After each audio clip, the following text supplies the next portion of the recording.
Good afternoon. So this is this slide visible? Anybody else, please respond.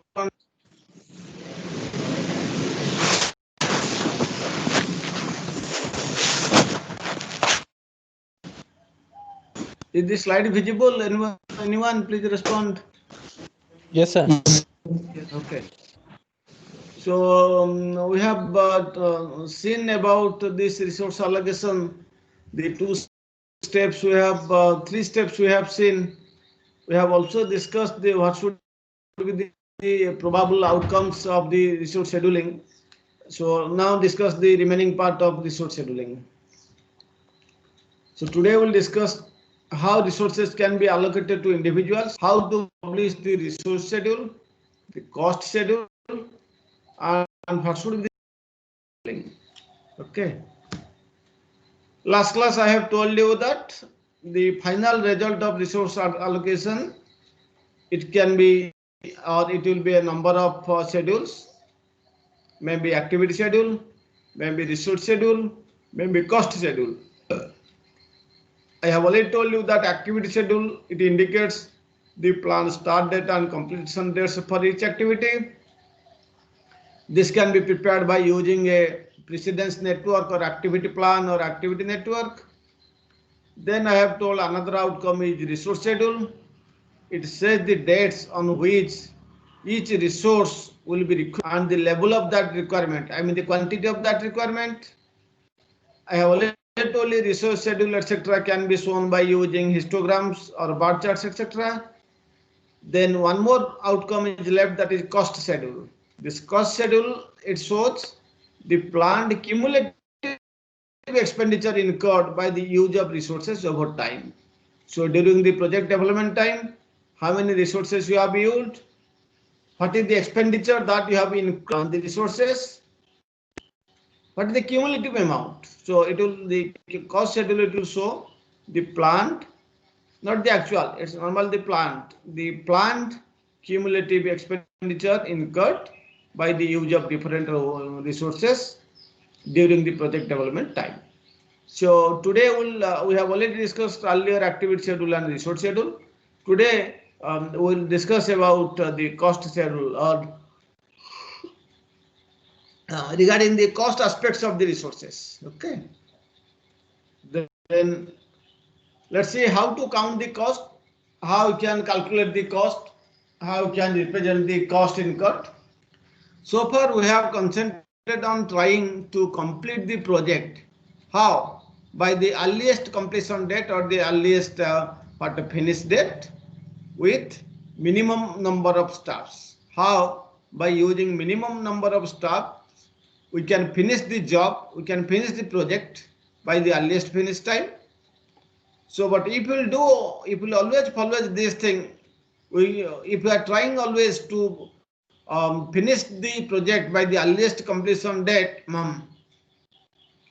by doing this, it will place constraints on when activities can be carried out and increases the risk of not meeting the target dates. If always you will try that how with the minimum number of staff we can finish the job much early in the early completion date or in the early finish date, then it will place some constraint on when the activities can be started, can be carried out.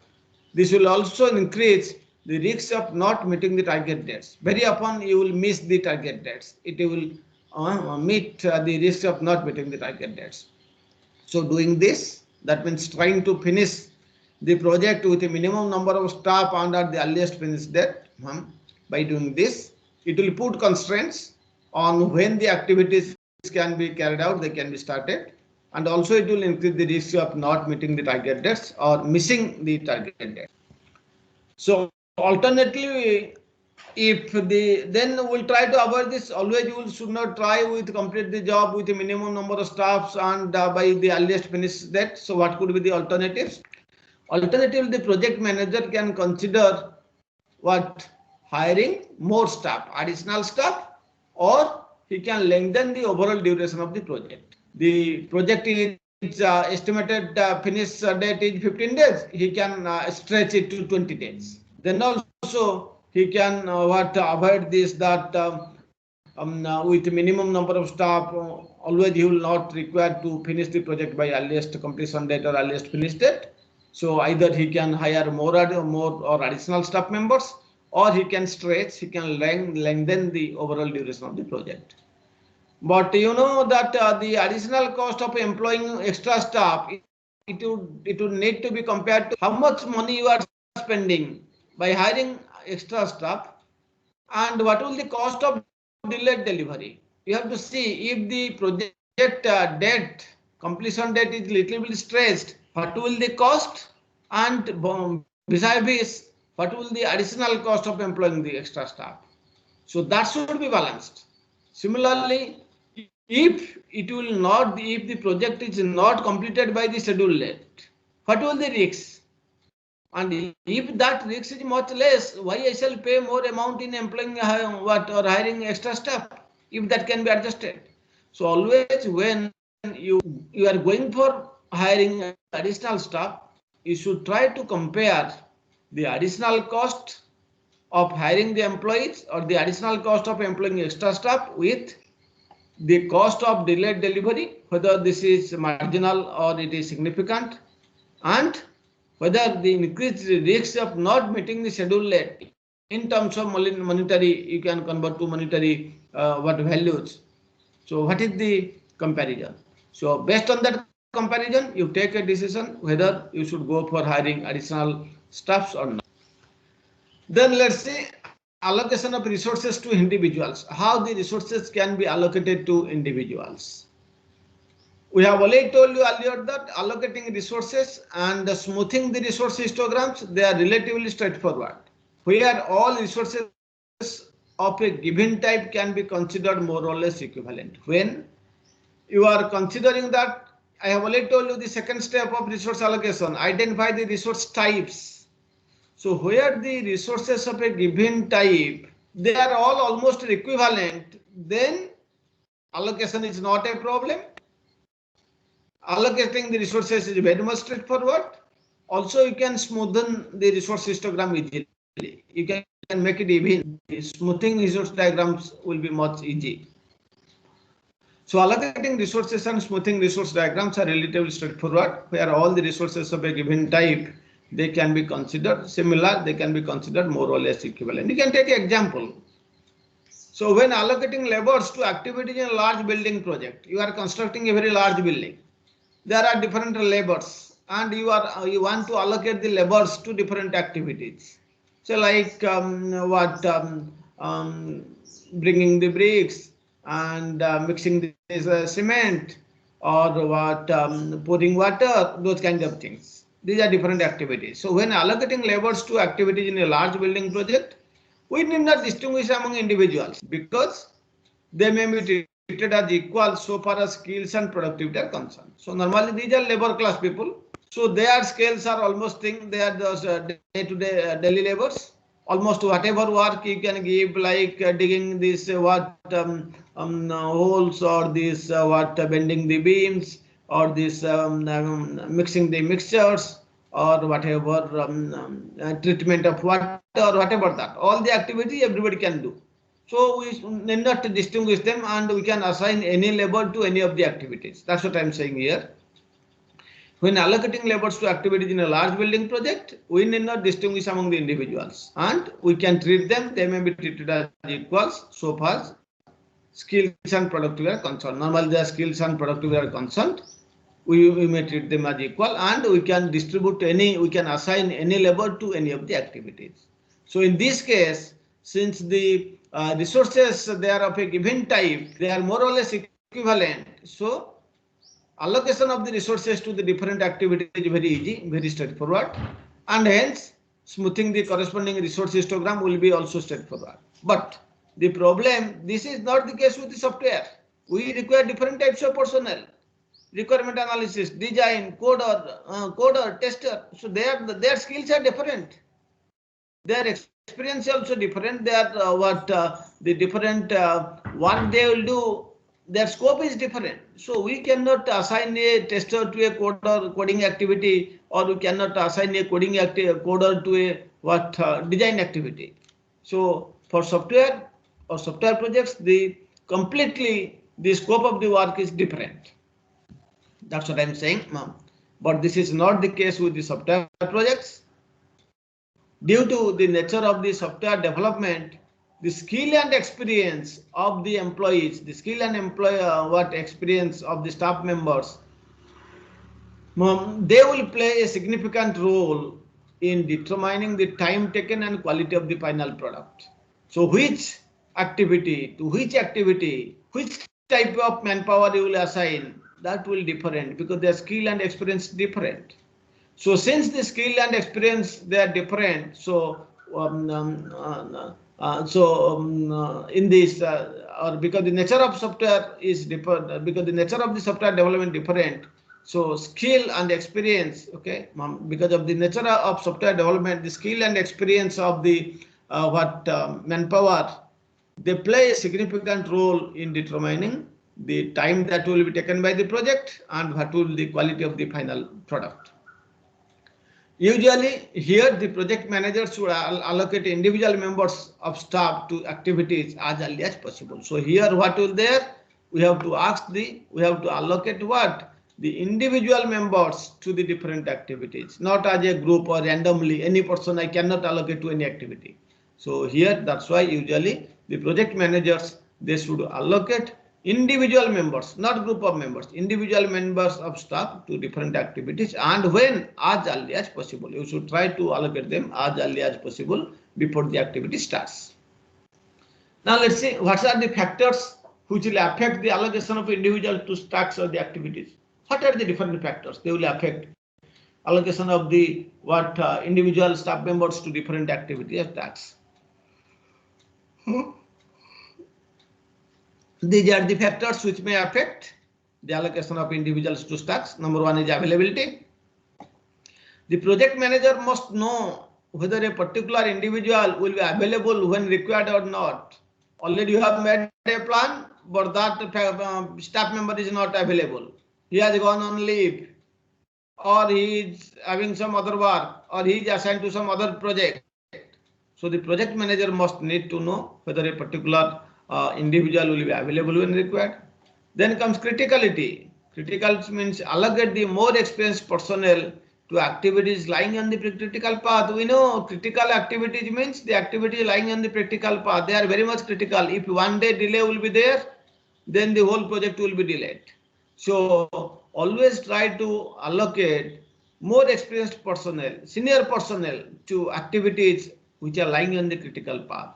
This will certainly help in shortening project durations or at least reducing the risks of the overrun. So if you will allocate the experienced personnel to the critical activities, this will definitely help in shortening the project durations, in reducing the project duration, or even at least it can reduce the risks of overrun. So always try to allocate more experienced personnel to the critical activities.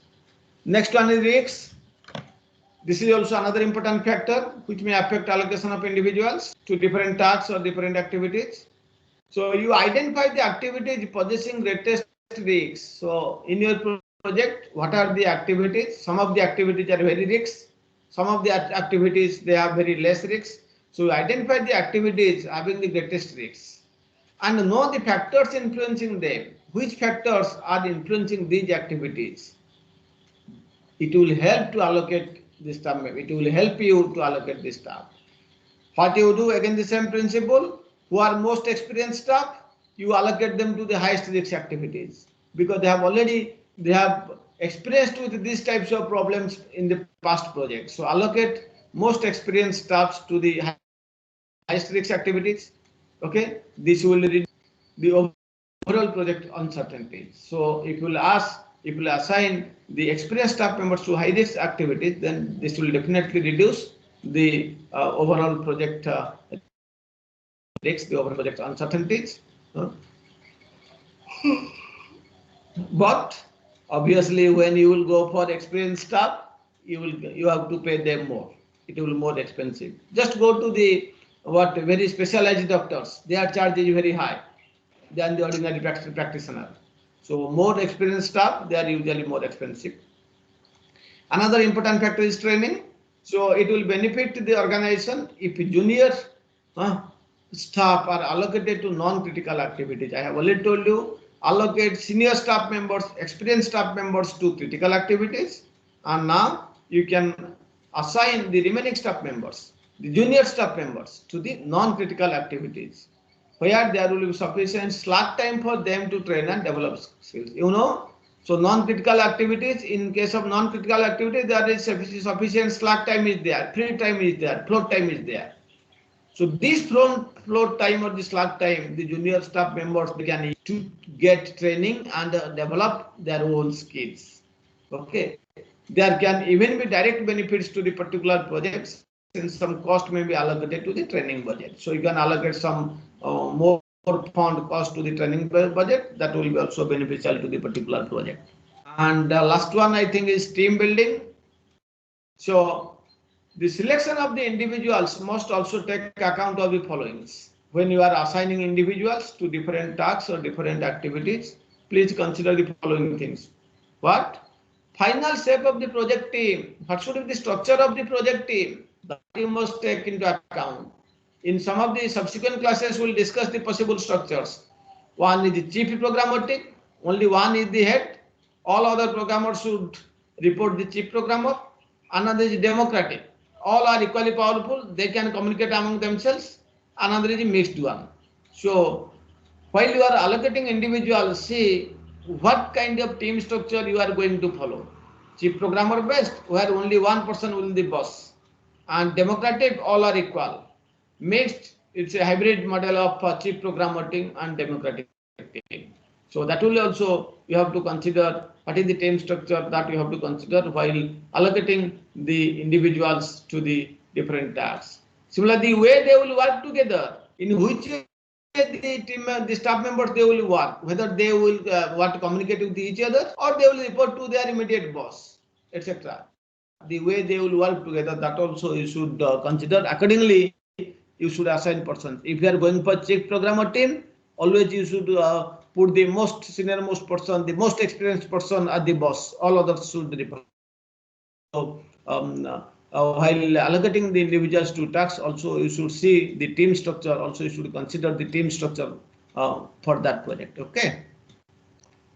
Now let's quickly say about the publishing the resource schedule. How you can publish the resource schedule? One way I have already told you, by using activity bar charts or histograms. But the okay, I have already told you, in allocating and scheduling the resources, we have used the activity plan or activity bar charts and the resource diagrams. For which one? For allocating and scheduling resources, we have used activity plan or precedence network, activity bar charts and this. But these diagrams are not the best way of publishing and communicating the project schedules. So these are not the best one for publishing or communicating the project resource schedules. For this, we need some form of work plan or work schedule. So in order to publish the resource schedules, we should use some form of work plan or work schedule. So the work plans are commonly published as either list or charts. So how you can publish the work plans? The work plans, they can be published as either some list or charts. An example is shown in the next figure like this. So this is a work schedule where in this horizontal axis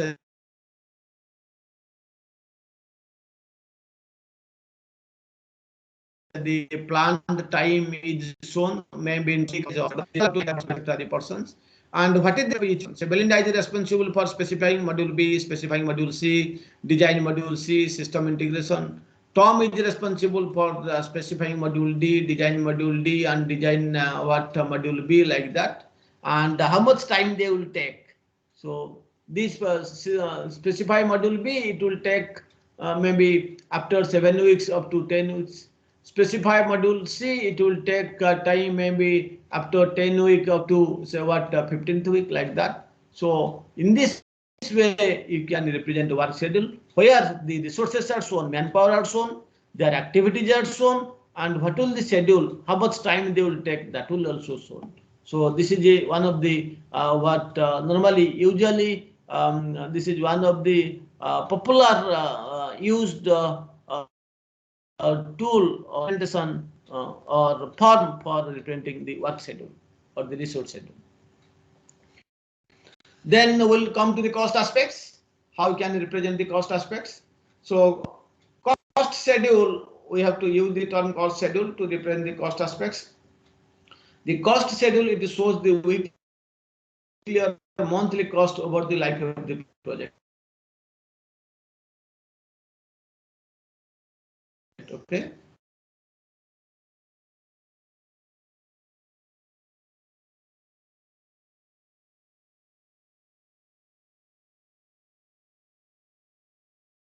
The detailed and accurate estimates of the cost, and it may be solved as a plan against which the progress of the project can be monitored. You want to monitor the of the project, you want to measure the progress of the project. So this you can put as the plan.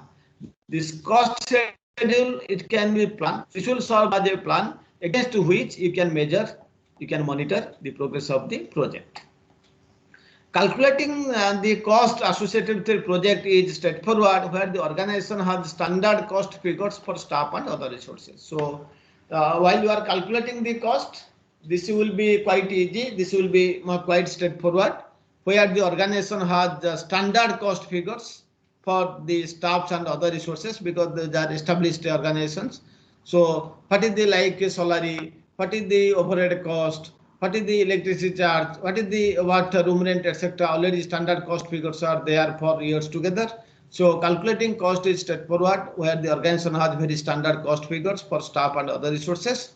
And where this is not the case, these are not standard, then the project manager will have to calculate the cost. Then he have to, for each part item, they have to calculate the costs. So there are different types of cost. We have already seen earlier while discussing about this different cost and benefits. We don't have time, so we'll skip thing region reviews. Like the different cost we have seen earlier, direct cost versus variable costs, tangible cost versus intangible cost. Those things already we have discussed earlier. So those who have who are not present, they can see these slides. So here some of the costs are written, like staff cost, overhead cost, usage charges. These are quite easy. Please read yourself.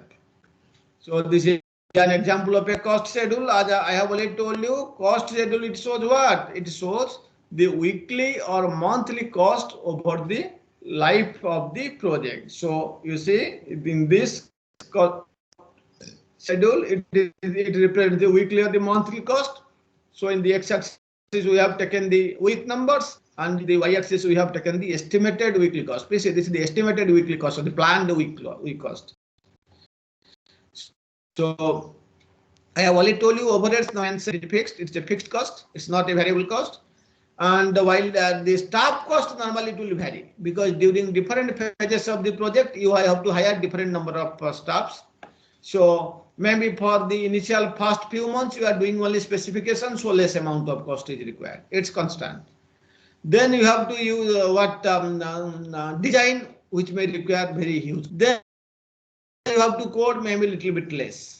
Then you have to test, again it will take high, and then gradually after testing it will gradually fall down. So this is how the cost may vary. This is an example of cost schedule. As the week vary, activities vary, because in different weeks you will perform different activities. As the week varies, the cost also gradually it goes up and falls down, goes up and finally gradually it falls down. This is an example of a cost schedule. So this previous figure, it shows the weekly cost over the 20 weeks that the project manager expects the project to take. Okay, here the project manager expects that the project will take almost 20. This is a very typical cost profile, building up slowly to a peak and then tailing up quite rapidly at the end of the project, isn't it? So initially it is just building up to a peak. Here it is peak, and then gradually it is falling down. And you can say that in a software development project, maybe initially feasibility study and requirement analysis, so it is constant. Then water design, so that's why it is going up. Then coding, so again it is falling down, and then again testing, it is up. And after that, okay. So this is a very typical cost schedule for a sample project. And this is an cumulative project cost. This is an example for cumulative project cost. Again, this is what it's varies up to 20 weeks. The cumulative cost. Okay, this is not cumulative cost. It's just cost schedule. So if you will cumulatively add the cost. Okay, if you will add the cumulative, if you will add if you will add the cost cumulatively, the cost may go like this. So this is an example for cumulative project costs. Okay.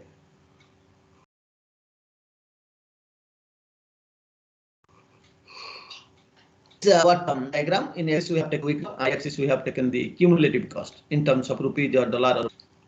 Now let's see how we can schedule the sequences. What should be the different sequences that should be followed for scheduling? See, we have to start from the activity plan. You have to construct the ideal activity plan. So going from an ideal activity plan up to the cost schedule, it can be represented as a sequence of steps. Let's see what should be the sequence of steps. So the sequence of steps is like this. First, you should prepare the activity plan or the activity network. First, prepare the activity plan. Then from the activity plan, identify how much risk is there associated, how much risk is associated with each of the activities. So we call it the risk assessment. So from the activity plan, you can prepare the risk assessment. And we have already seen the different techniques for assessing the risks. Also, we have seen that POD can also be used for assessing the risks. Then this activity plan and the risk assessment, they will form the basis for resource allocation. Okay, activity plan and risk assessment that will form based on the activities. What are the activities and the durations? How much risk is associated with which activity? Accordingly, you allocate the resources to the different stacks of the activities. So activity plan and risk assessment will be the basis for resource allocation. And then after these things are there, that means from the activity plan and the risk assessment and how many resources will be required, then you can prepare the cost schedule. Then you can develop the cost schedule. Okay. So that's what I have explained here. Usually, the project manager should start with the activity plan first, and then use this activity plan as the basis for risk assessment. That I have done. Activity plan will be used as the basis for the risk assessment. Then this activity plan and risk assessment, both they would provide the basis for the resource allocation and the resource schedule, isn't it? So this activity plan and the risk assessment, they will be acting as the basis. They will provide the basis for resource allocation and the resource schedule, and then from which the project manager would produce the cost schedule. So once you prepare the resource allocation and the resource schedule, then the project manager can easily prepare the cost schedule. So these are the sequences of steps which should be followed during scheduling, or how you can prepare the cost schedule from the activity plan. This is the sequence of steps that have to be followed, or this is the sequence of steps that has to be followed. Okay. So usually successful resource allocation often necessitates revisions to the activity plan, which in turn will affect the risk assessment. Okay. So if how much or how your resource allocation will be very much successful. So usually the successful resource allocation, this very often necessitates revisions to the activity plan, which in turn will affect the risk assessment. Always see this risk activity plan. This activity plan you have made, that is not static, that is not one time.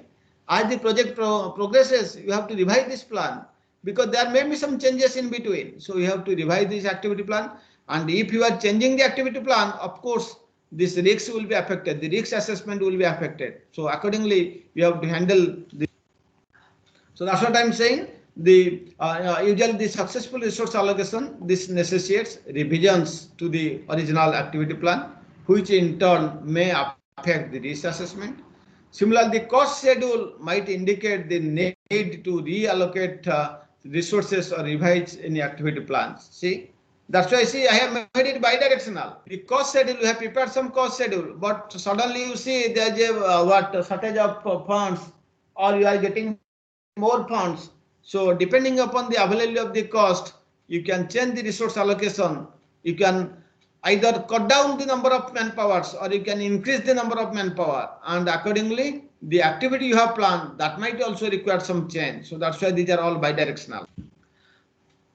Similarly, the cost schedule might indicate the need that there's a need to reallocate the resources, or even if you might have to revise the activity plans, particularly where that schedule indicates a higher overall project cost than originally anticipated. So if initially your cost was less and now more cost is required, accordingly you have to revise, or if you have estimated very high but actually you see that a little bit less cost will be involved, accordingly the resource allocation and activity plan, they have to be changed. So they are not static, they are dynamic. You have to change them according to your cost, how much cost you are having, how much cost you are having during the progress of the project. You have to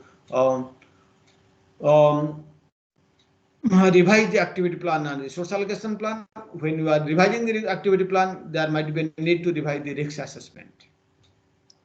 The interplay between the plans and the schedule is quite complex. Any change to any one will affect each of the others, isn't it? So between the plans and the schedules, here we have seen between the plan, activity plan, and the resource schedule or the cost schedule, the interplay between them is quite complex. And whenever you are making any change to the activity plan or the resource schedule, others will be affected accordingly. Or whenever there is a change in the cost, obviously the activity plan and resource allocation, they will be affected. When there is any change in the activity plan, automatically the risk assessment also. Some factors can be directly compared in terms of money. Okay, so as I have already told you, the interplay between the plans and the schedules is quite complex. Whenever that it will affect each of the others. Now let's see some of the factors which can be directly compared. Some of the factors, they can be directly compared in terms of monetary values, such as cost of hiring additional staff. It can be balanced against the cost of delaying the project's ended, isn't it? That I have just told earlier. So you see whether additional hiring additional staff at all required or not. You see how much cost you have to incur if you hire additional cost. Besides this, you see if you will not hire the additional cost, little bit how much. If there is a significant gap, then we will go for hiring this additional staff. But if by delaying little bit, we are not losing much, the customer is not unhappy, then we can remain silent and we can manage with the existing staff. But if the completion date is it is lagging so much behind, the customer is complaining, customer will be unhappy, then we will be forced to hire additional staff by paying more money. Some factors, however, they are difficult to express in money terms. What I am saying here, some factors can be directly compared in terms of monetary values, like the cost of hiring additional staff versus cost of delaying the project's completion date.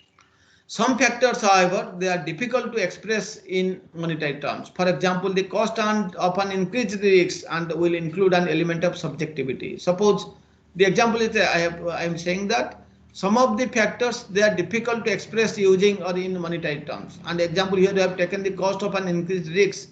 So right now, one risk is there that some of the persons may leave.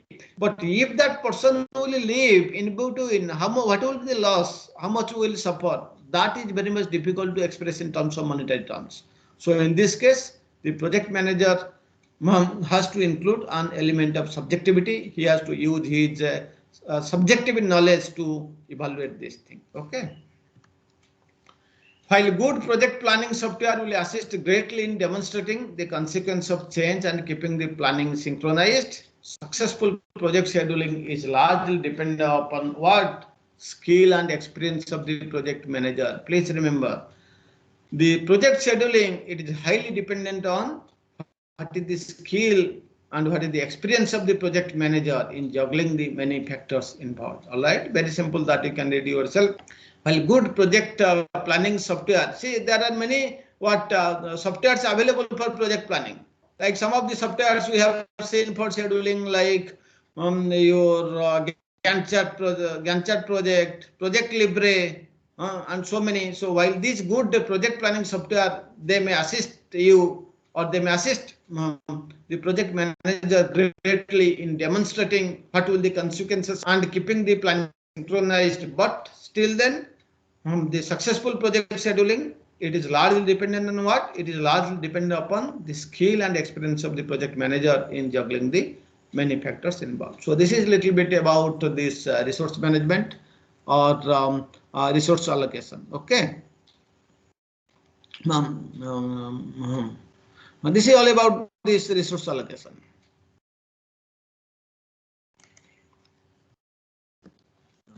So today we have discussed the allocation of resources to individuals and the factors to be considered during allocation. We have presented how to publish the resource schedule using a work schedule. We have also presented how to represent the cost schedules. We have also seen this accumulated cost schedule, how that can be developed. We have explained the scheduling sequence where we have told you that first develop the activity plan, then from the activity plan, assess the risks, then from this activity plan and assessment of risks, prepare the resource schedule and prepare the make the resource allocation and prepare the resource schedule, and from the resource allocation and resource schedule, prepare the cost schedule. This is the